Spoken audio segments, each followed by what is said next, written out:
Greetings, my dear viewer. You're on the channel The Price of Cheating. The channel is for those who appreciate traditional family values and condemn adultery. So be sure to subscribe to the channel. Let's get started. Adaptability. That's what our school football coach drilled into us at every practice. I played defense, specifically as a defender, and the coach emphasized developing two key skills: anticipating the opponent's moves and constantly tracking their position on the field. The main secret to a strong defense is knowing what will happen before it does. While I wasn't the star of the team, I performed well enough to earn a full scholarship to a Division III college, where I decided to study business. Margaret entered my life during my junior year. She was a cheerful redhead with a little extra weight, and her bright personality instantly drew attention. We were paired for a project that semester, and, as often happens, things between us developed naturally. Soon, we became more than just study partners, and by the summer after graduation, we were married. That project also opened doors for internships at a large local company. Margaret went into sales, and I ended up in accounting. This small fact spoke volumes. Her strength was in connecting with people, while mine was in working with numbers. Together, we embraced our roles as parents to 3 daughters, eventually letting go of the dream of having a son after our 3rd child was born. Just over a year ago, our youngest daughter left for college, and the house emptied after 29 years of constant commotion. The silence was particularly noticeable during meals, both breakfast and dinner. After a week of this strange quiet, I decided we needed a change. I planned a trip for Margaret and me to the mountains, hoping it would be the perfect break from our routine. Since we both loved country music, I thought we could attend a concert, perhaps of a rising star or a seasoned musician on tour. Hiking through mountain trails covered in autumn leaves would give us a chance to try out our hiking boots, and a cozy cabin with a huge bed might rekindle the spark between us. The trip turned out to be exactly what we needed. We laughed, smiled, danced, and held each other close, reminiscing about the moments we had shared and the obstacles we had overcome. We remembered how often we had been too busy with deadlines to enjoy life's simple joys. The cabin even had a hot tub on the terrace, which we used more than once. After returning home, our shared meals became warmer, filled with newfound closeness. Our relationship blossomed, and I began planning weekend getaways regularly to keep that spark alive. Life without kids was exactly how we had imagined it, until the company's annual Christmas party came around. As always, Margaret was the life of the party, knowing almost everyone in the room, whereas I, confined to accounting, only knew a handful of people and didn't mind it. The usual conversations about kids and their achievements didn't interest me, but if the topic shifted to NBA referees' corruption or the exploitation of athletes in major college leagues, I'd gladly chime in with a sarcastic remark. At such corporate events, Margaret and I usually went our separate ways, only to reunite later for a drink or light conversation. But this year, something felt off. My usual group had shrunk due to layoffs, remote work transitions, and other changes, leaving me wandering the room in search of Margaret. She was nowhere to be found. Eventually, I bumped into Isla, one of her colleagues, and asked if she had seen who Margaret was with at the moment. "Have you seen Margaret recently?" I asked, noticing how her expression changed. Her gaze briefly dropped before she quickly looked away. "No, I haven't seen her," she quietly replied. "She was here with Joe and Richard not too long ago. Joe Masters, her boss, and Richard, a colleague." There was something strange in Isla's behavior that made me feel uneasy. But before I could think more about it, all 3 of them entered the room, laughing and chatting easily, still in their work suits, drinks in hand. I pushed aside my anxious thoughts, convincing myself I was overthinking things. Our eyes met across the room, and her face lit up with a smile. She walked over to me. "Hi, Oliver," she greeted warmly. "Decided to rejoin the living?" she joked, leaving a brief kiss on my cheek. Her carefree demeanor sharply contrasted with the suspicions swirling in my head. "Actually, yes," I smiled back. Wanted to see how the others were spending the evening. She entwined her fingers with mine and led me toward the circle of colleagues, all casually talking and joking. Everything seemed normal, But after that night, I started noticing changes between us. Though at first, I couldn't pinpoint exactly what was wrong. Familiar routines like shared dinners began to fade into the background. One morning she skipped breakfast, citing an early meeting at work. Later that same week, she canceled dinner. Another work obligation, she said. Our connection, once so natural, began to feel strained, though I didn't realize it at the time. Only in hindsight did I understand that it was a sign of deeper shifts. By spring, Margaret was spending more time away, either physically or emotionally, the distance between us growing. Looking back, I see how I missed the warning signs, the small cracks in our foundation. In March, she came home with a sizable bonus, a gesture that I thought was an attempt to make up for the growing distance. The culmination came when we were discussing weekend plans. During one of our increasingly silent dinners, Margaret broke the silence. "Oliver, we need to talk," she began, her tone serious. "What's on your mind?" I asked, already bracing myself for something significant. "The company is holding a golf tournament for our top contractors next week, right after the weekend," she started. "I'll be gone from Tuesday to Sunday." "Sounds great," I responded cautiously. "Where are we staying?" "You're not going," she said firmly. "This event is strictly for suppliers, and since you work in accounting, you have no place there." "I could pay my own way," I offered, trying to keep the conversation light. "You won't be with the reps the entire time, right?" "Oliver," she sighed, her tone a mix of frustration and exhaustion. "You'd be the only spouse there, and it would make things awkward. The company has planned events besides golf, and honestly, having you there would make me uncomfortable. It would look like I brought my jealous husband to keep an eye on me." Her words hit me hard. "A hovering husband," she added. "I'm not saying that's who you are, but that's how it would look. Is that what you want?" The tension in the room became palpable. "Margaret, what about the trip we planned with the girls?" I asked, realizing just how far apart we had already grown. "You're absolutely right. Honestly, it slipped my mind." "I'm sorry," she admitted, shaking her head slightly. "But it's just a corporate event." Even if I had remembered, I would still have had to go. "Couldn't you have rescheduled the meeting? The girls have already planned their summer vacation. Why not adjust everything for Joe? This isn't the first time you've been with him." She leaned back in her chair, her eyes darting around as if she suddenly found herself on unfamiliar ground. "What are you even talking about?" "I'm talking about the dinners you've been having with Joe several times a week since the Christmas party. At first, you were with other people, but then it was just the two of you, and you met at the Hilton Motel the day before Valentine's Day. Since then, you've been meeting regularly at various motels every week. Now, you're planning to leave me and his wife Sheila out of the picture after the weekend, hiding it all under some golf tournament." Margaret's face showed a mix of shock, confusion, guilt, and fear. "Where do you get such ridiculous ideas?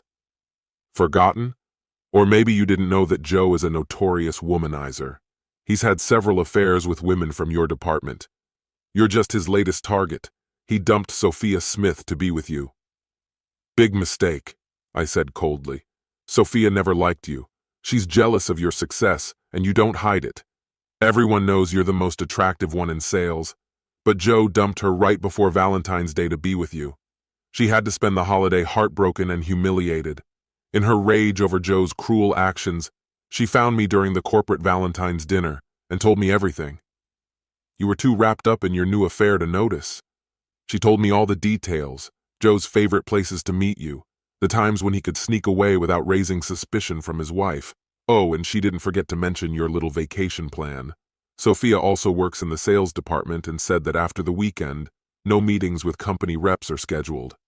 I paused, watching her reaction. "You knew Joe was married, didn't you? To Linda, the former beauty queen? They have 2 kids still in school." Margaret's face turned pale. I realized the conversation had taken a turn she hadn't expected. She wasn't lucky this time. She slowly shook her head. "So what's the truth? Did you not know about Sophia, or are you seriously claiming you didn't know Joe has a wife and kids?" Her voice was barely audible when she finally answered, "Neither." You really believed he was just some lonely guy smitten by you, didn't you? For reasons I still couldn't understand, this handsome man, who seemed unburdened by any obligations, was more than ready to jump into bed with you, willing to share the most personal moments. I thought you had more sense, Margaret. I already knew you had neither decency nor honor, but to realize you didn't even have common sense? It was truly surprising. I stood up from the chair. Is that clear? Clear? What are you even talking about? She snapped back. Throughout our entire marriage, I always submitted to your will. Neither of us wanted this huge house, but you insisted, and we bought it. The decor, the car you drive, your wardrobe, our vacations, every decision was made for you. Think about it. Every time we disagreed, I backed down just to keep the peace. Fine. Do you want a divorce? I'll have the papers ready by tomorrow. Margaret, no longer able to contain herself, stood up abruptly, shoving the chair back with force, her voice rising in irritation. No way! I won't let you do this! She shouted, launching into an emotional tirade about her affair with Joe. It's just physical, she blurted out. It means nothing. I still love only you. A flood of excuses for her infidelity poured out. I interrupted her. Enough. You can stop. It's over. You no longer have a say in this, the moment you decided to give yourself to that other man. He's not my boyfriend, she screamed. Maybe not, I replied. But the moment you let him into your bed, everything between us ended. I've already taken care of the next steps, and the papers are ready. Isabella, our eldest daughter, saw me leaving the lawyer's office and demanded an explanation. She already knew about you and Joe. I didn't even bother asking how she found out, but she was sure you wouldn't be so reckless. She believed you'd come to your senses and end things with him. I trusted her because I still loved you, so I asked the lawyer to hold off on filing the papers. I waited for you to make a decision, one way or the other. The divorce papers are ready whenever you finally wake up and return to reality. But instead of trying to fix things, you seem to have decided to destroy 2 marriages, ruin the lives of Joe's 2 children while they're still in school, and hurt our 3 daughters, all for another man. In short, you've already pulled the trigger. Isabella knows? Margaret asked in a trembling voice, her tone a mixture of defeat and shock. Everyone knows. Isabella told the sisters. They're all waiting for me to tell them what you plan to do next. So, when are you and Joe leaving? I'm not sure if I'm going anywhere, she mumbled. Oh no, you're leaving. Start packing. Right now, Joe's wife is having the same conversation with him. She's kicking him out today, and he has no other choice. You've already got that apartment by the coast, and you don't need to return it. Spend a few more days there thinking about what you want to do with your life. Margaret started to sob. Do our 29 years together mean nothing to you? It seems they meant much more to me than they ever did to you. You threw them away at the Christmas party. Instead of realizing the mistake you were making, you turned into Joe's plaything until, inevitably, he moves on to someone else. At least I had the decency to end our marriage before finding someone who deserves me. There are still women out there who respect themselves, and I know I'm worthy of one of them. And what about me? She asked quietly. You're not worthy of me, and I regret spending 29 years of my life on you. The only thing I don't regret is my children.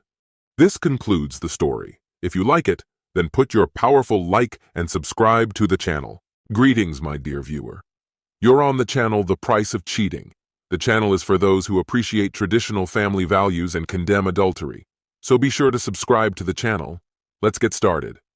Michael leaned back in his chair, the soft murmur of the television blending with the rhythmic clicks of Olivia's fingers on her phone. The evening carried a deceptive calm, a veneer of normalcy that failed to mask the unease simmering beneath the surface. Olivia's lips curved into a smile, but her hazel eyes, once a source of comfort and connection, seemed hollow, distant. Is everything okay? Michael asked, his voice laced with quiet concern. Olivia glanced up briefly, her smile faltering.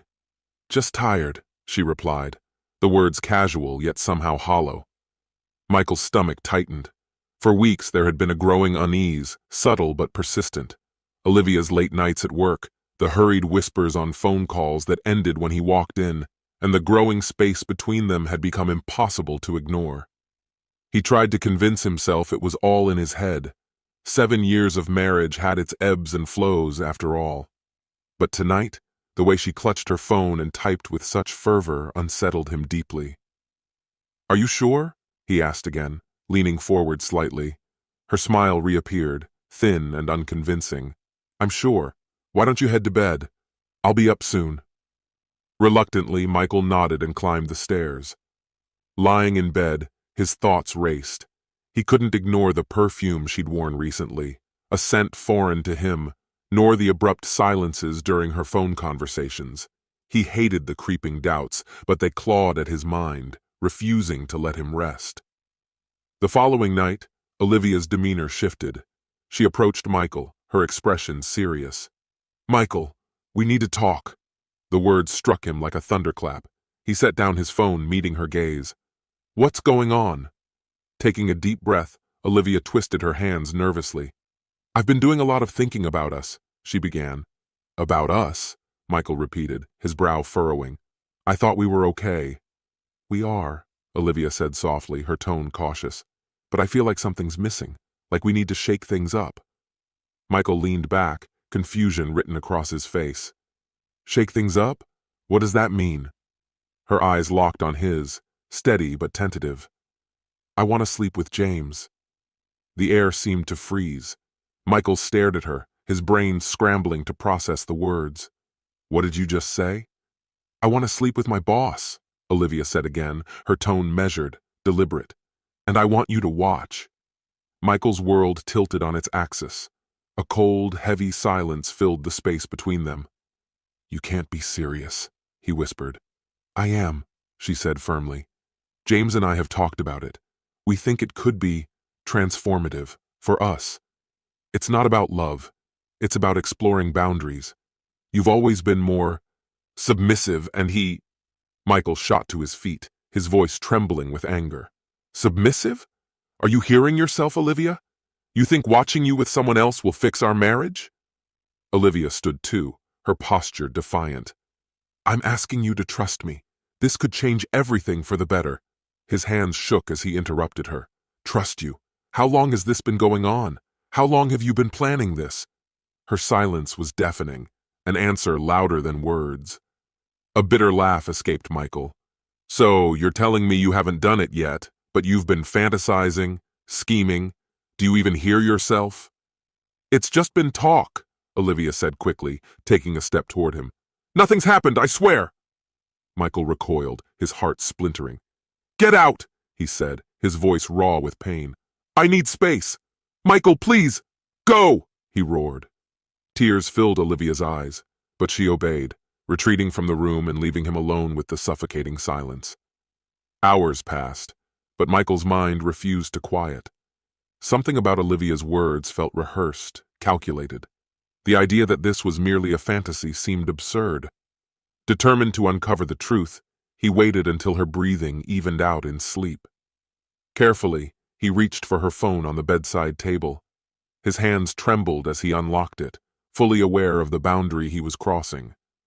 But what he found shattered any lingering hope. The messages between Olivia and James were explicit, detailing meetings and encounters that had already occurred. Michael's stomach turned as he read their exchanges, each line more damning than the last. James mocked him openly, calling him weak, while Olivia justified her actions as a way to save their relationship. Then, as if to twist the knife, he saw the final message. "Can't wait to see his face when he watches us." His blood ran cold. The betrayal, the audacity, was beyond anything he could have imagined. Michael set the phone down, his chest heaving as anger and heartbreak collided within him. He stumbled to the bathroom, splashing cold water on his face, desperate to steady himself. Staring at his reflection, his jaw clenched. One thought consumed him. This isn't over. Michael's reflection stared back at him from the mirror, pale and broken. But deep within his weary eyes, a spark of determination began to flicker. By the next morning, he realized he couldn't continue living under the same roof as Olivia without taking decisive action. The moment she left for work, Michael grabbed his phone and began his search for Sarah, James's wife. Their exchanges had been fleeting, restricted to company functions, but he remembered her as a kind and poised woman who seemed oblivious to her husband's betrayals. Finding Sarah on Instagram, Michael sent her a direct message. "Hi Sarah, this is Michael. I'm James's husband. We need to talk." Her reply came swiftly. "What about James?" Michael paused, fully aware his next words would disrupt her entire life. At last, he typed, "It's serious. Can we meet?" Less than an hour later, they sat across from one another in a quiet cafe. Sarah arrived with a tense expression, her eyes searching for clarity. Michael wasted no time, laying bare the texts, plans, and lies that had come to light. As Sarah sifted through the damning evidence, tears streamed down her cheeks. "I can't believe this," she murmured, her voice quivering. "I thought we were just going through a rough patch." Michael nodded, his own voice thick with emotion. "I get it. But I'm done being a victim. We need to take back control."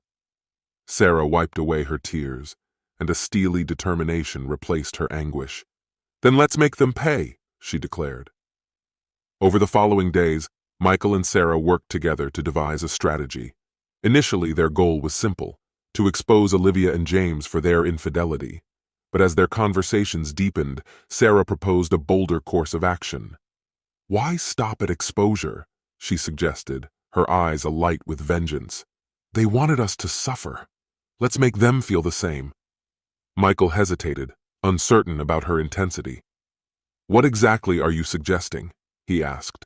Sarah leaned in and detailed her plan. "We'll create a scene they'll never forget. Let them feel what betrayal tastes like." Though reluctant at first, Michael began to understand the appeal. This wasn't just about revenge, it was about reclaiming their dignity. On the night of their plan, everything was set to perfection. Michael had changed the locks, packed Olivia's belongings, and arranged speakers throughout the house. Sarah arrived brimming with confidence. At precisely 7 p.m., Olivia and James pulled up, expecting a night of illicit thrills. Instead, they were greeted by blasting music and locked doors. From an upstairs window, Michael and Sarah watched as their unfaithful partners became increasingly frantic. Eventually, Olivia and James moved toward the backyard, drawn by a gap in the curtains. Heart pounding, Michael and Sarah stepped into view. Standing close together, they shared a passionate, rehearsed kiss, ensuring Olivia and James could see every moment. Olivia's face turned ghostly pale, her mouth opening in a silent cry of shock. James banged his fists against the glass, his fury evident. With a smirk, Michael pulled Sarah closer before dramatically drawing the curtains, leaving their former partners to grapple with their humiliation. As the chaos outside unfolded, Michael and Sarah remained inside, catching their breath in the tense aftermath. They could hear Olivia and James shouting and pounding on the locked front door. "Should we let them in?" Sarah asked coolly. Michael shook his head. "No, let them sit with their failure. They don't deserve an audience." He pulled out his phone and played a pre-recorded voice message. Moments later, Olivia's phone pinged, breaking the stillness of the night with her desperate pleas. "Michael, please, just talk to me." The message he sent was short and ruthless. "I know everything. Your belongings are packed. Divorce papers will follow. Contact me only through a lawyer." Olivia's sobs filled the air, but Michael remained unmoved, feeling only a hollow satisfaction. He glanced at Sarah, who gave him a silent nod of agreement. It was time to close this chapter. The next morning, Michael confronted Olivia one last time. She sat on the edge of their nearly empty bedroom, her eyes swollen from a night of crying. "I'm sorry," she whispered, her voice cracking. "I never meant for it to go this far." Michael's tone was cold and sharp. "You thought humiliating me would fix us? You lied. You destroyed everything we built." Her shoulders shook as she broke down. "I was stupid. I thought it was just excitement, something to reignite our bond. I never wanted to hurt you." Michael's face hardened. "Didn't want to hurt me? Yet you planned to ruin me in the worst way. And now you want forgiveness?" She sobbed harder. "Please, Michael, let's work through this. I'll do anything." But he shook his head firmly. "It's too late. The moment you conspired with James, you killed this marriage. We're done." Meanwhile, Sarah had her own confrontation to face. Meeting James at a lawyer's office, she found him disheveled and desperate. "Sarah, please," he begged, his voice hoarse with regret. "You don't have to do this. We can fix it." Sarah's response was cutting, her resolve unwavering. Fix things? After everything, lying, cheating, and scheming to shatter someone else's marriage for your twisted satisfaction? There's nothing left to salvage. James's gaze darted uneasily between Sarah and her lawyer. The confident facade he wore cracked under the weight of the confrontation. "It wasn't supposed to happen this way. Olivia came on to me. I never wanted it to go this far," he muttered, his voice trembling. Sarah leaned forward, her tone as sharp as a blade. "Every word you spoke to her was calculated. You aimed to crush Michael, to strip him of his worth. Now it's your turn to lose. Your career, your home, your reputation." James's face went pale as the reality of her words set in. Sarah straightened, her expression unwavering. "This is over, James. I'll see you in court." With that, she turned and left, leaving him to reckon with the wreckage he had caused. In the weeks that followed, Sarah and Michael found comfort in each other's presence. Their shared pain, born from betrayal, became the foundation of an unexpected connection. One quiet evening, as they sat together on Sarah's porch beneath an endless canopy of stars, the weight of their losses began to feel lighter. "Do you ever think about what's next?" Sarah asked softly, her voice betraying a trace of uncertainty. Michael let out a long breath. "Sometimes. But right now, I'm just grateful to be free of them." A faint smile crossed Sarah's lips, her eyes reflecting a fragile but growing sense of hope. "Me too," she said. As days gave way to nights, their bond deepened. They shared stories, exchanged moments of laughter, and found solace in a mutual understanding of their pain. It wasn't perfect, but it was real. For the first time in what felt like years, Michael began to feel like he could breathe again. Months later, Michael signed the final papers dissolving his marriage to Olivia. As she placed her shaky signature on the documents, tears streamed down her face.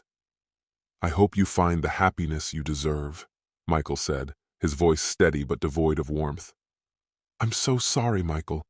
I'll regret this for the rest of my life," Olivia choked out, her voice breaking. Michael nodded, offering no further response. As he walked away, a sense of liberation washed over him. Outside the courthouse, Sarah was waiting with a gentle smile, and together they walked forward into an uncertain but promising future. For both Sarah and Michael, the journey ahead was unclear. But one thing was certain: they were no longer victims of betrayal. They were survivors, rebuilding their lives piece by piece. Michael moved out of the home he had shared with Olivia, leaving behind its ghosts. Sarah, too, finalized her divorce from James, shedding the weight of their toxic relationship. Together, they began to create something new. Their evenings were filled with quiet conversations, laughter, and a cautious but growing hope. They avoided putting labels on their relationship, but neither could deny the bond between them. One evening, as they shared dinner at Sarah's home, Michael broke the silence. "Do you ever think about us?" he asked carefully. Sarah looked at him, her expression thoughtful but tender. "I do, but it scares me, Michael. After everything we've been through, I don't want to risk losing what we've found." Michael nodded, understanding her hesitation. "I feel the same way, but maybe we owe it to ourselves to see where this leads." A tentative smile spread across Sarah's face. "Then let's take it slow, one day at a time." Meanwhile, James and Olivia's lives fell apart. Unable to find stable work, James watched as his finances crumbled.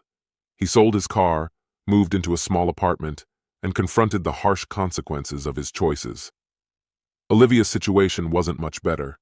She, too, lost her job and found herself burdened by the stigma of her actions. In a moment of desperation, she left Michael a tearful voicemail. "Michael, I don't expect forgiveness, but I need you to know how sorry I am. I made a terrible mistake, and I'll carry this regret forever. I hope you find the happiness I couldn't give you." Michael listened to the message but chose not to respond. His peace was hard-earned, and he had no intention of revisiting the pain of the past. Instead, he and Sarah focused on the life they were building together. They decided to take a trip, a chance to step away from their pasts and look toward the future. At a secluded cabin by a tranquil lake, they found a rare sense of calm. On their first evening, as they sat by a crackling fire, Sarah turned to Michael, her expression soft. "I don't think I've ever felt this at peace," she admitted. Michael reached for her hand, his grip steady and reassuring. "Neither have I. For the first time in years, we're truly free." They sat together in a quiet harmony, the weight of their shared pain slowly lifting. Months later, standing side by side on the lakeshore, they watched the sunrise, its warm light spreading across the water.